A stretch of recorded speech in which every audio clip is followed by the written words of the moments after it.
Last month, lawmakers in South Carolina passed a bill that says death row inmates can now be executed by a firing squad.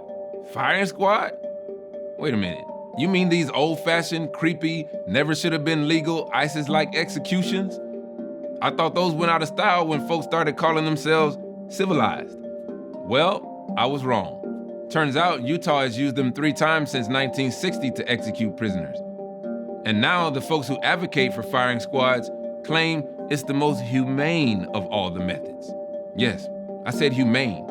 You see, back in the day, the public got a little squeamish when hangings turned into decapitations or slow stranglings.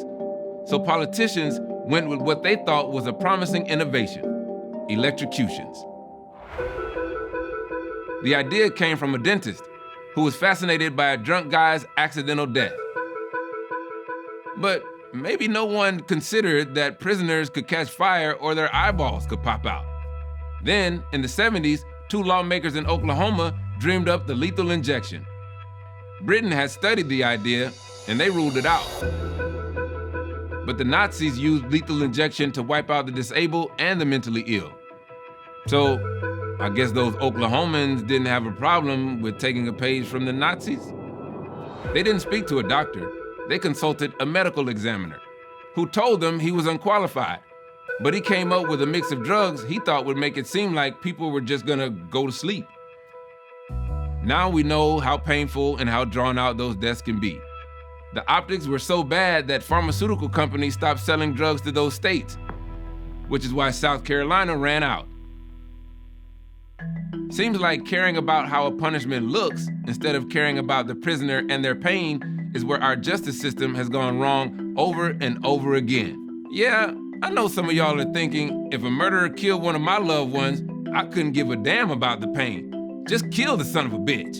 But if you do care about their pain and the bizarre American quest to find a humane way of executing people, then you might be surprised to find that the people who carry out the firing squad are actually trained to do it. Unlike with lethal injections, where sometimes prisoners are the folks giving the shots. You see, doctors aren't allowed to do it because it contradicts the oath that they take, to do no harm. And firing squads, they kill people really fast. We know that because a prisoner back in 1938 actually volunteered to wear a heart monitor.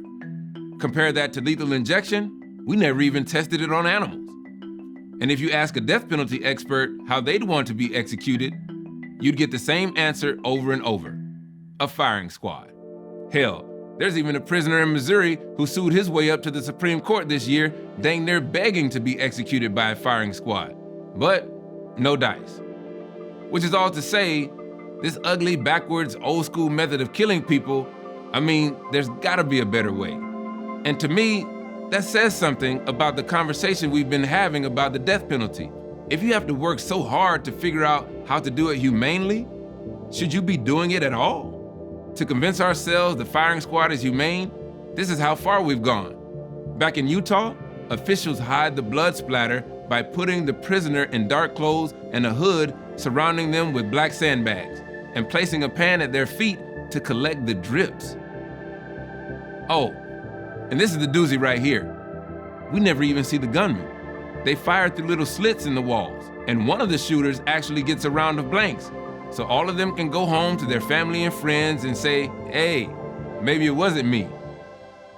But all these theatrical props just make it easier to see we're kind of just lying to ourselves, trying to avoid the fact that executing prisoners puts America in an elite club with the same countries we love to bully for violating human rights. We're putting all this time and energy into coming up with ways to kill people that maybe we should put into not convicting and killing people who a lot of the time turn out to be innocent. So, a person is convicted of a killing they may or may not have done, and the civil thing to do is to sit them down while gunmen unload bullets into them? You see, read by itself, it sounds pretty much like what ISIS would do. And America's quick to say there's nothing humane about that.